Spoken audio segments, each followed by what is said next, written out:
One day, Thomas was visiting Forest Hill Farm. He saw Tom, who was waiting. "Oh, Thomas, you're just in time to visit me. I'm taking some presents to Tractor Ted in a farm somewhere in Tara. Do you want to come?" asked Tom. "Of course I will. I'd like to see Ted's party," said Thomas. "It's a pity you can't see it. There's a line to it on the hill," said Tom, "so I can go up it by road." "Oh, well, I suppose I'll take this chuck of coke for George Wood instead," said Thomas sadly. Little did he know was that Tom had a trailer of tracks with points. He was pretending to tell Thomas the disappointing news of him not coming. Thomas was at the Forest Railway and began filling up 3 trucks of coal. Tom at the time to go, he hoped Thomas would go to Sorrel so he could drive a load to Ted's farm. "He's not knowing I'm to leave a surprise for him," he chuckled. He set off out of Forest Hill Farm. The journey was a long way, but it was 5 o'clock, so he could get to the farm in the morning. Thomas was ready to Sorrel. "Come on, you clanging clunks," he said to the trucks. "Hi, we just had our wheels oiled," said a truck. "You're pigs that squeal, you know," said another. As Thomas steamed to Sorrel, he began to wonder what Tom had in his trailer. Yesterday, his shed had some tracks missing. "I was sure there was a whole pile of them. The half was missing," said Thomas to his driver. "Not even that.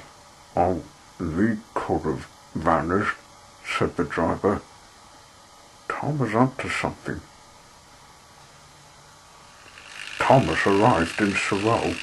He emptied his first truck, then went steaming to find Queen's Town. Meanwhile,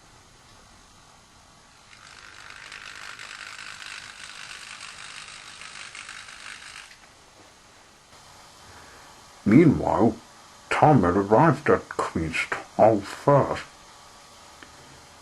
He went through the village and on to Tala. "There it is, the points I saw with Ted earlier." When he came to the hill to Ted's farm, he found access for Thomas to climb up to it.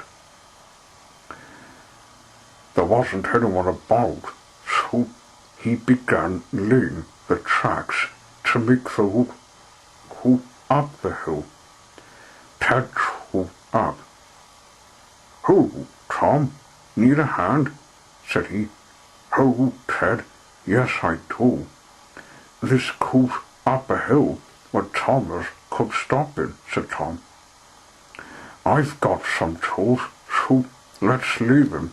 So they did. They were just putting in the last track piece when they heard Thomas's whistle. "Right on time," said Ted. "I switched the points so he could come up her." Thomas was heading to tell her of delivering the second truck to Queenstown.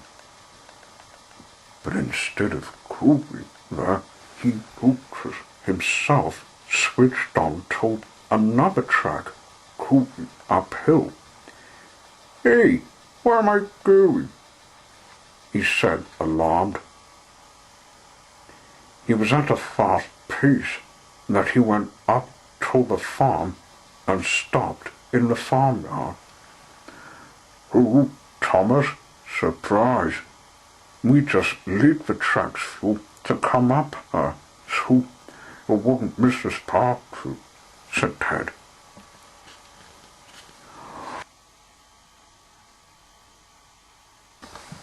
"I took the tracks from your shed so as to pretend to tell the saddles.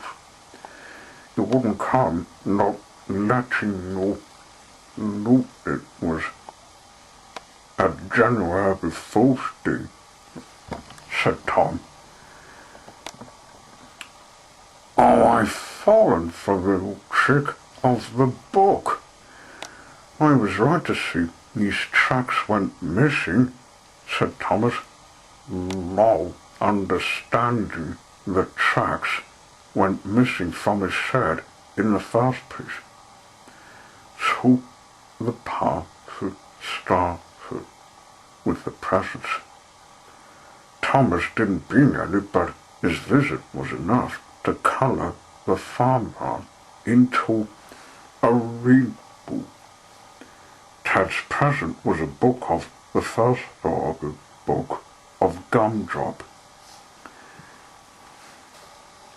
The next one was a diary to write about things in life.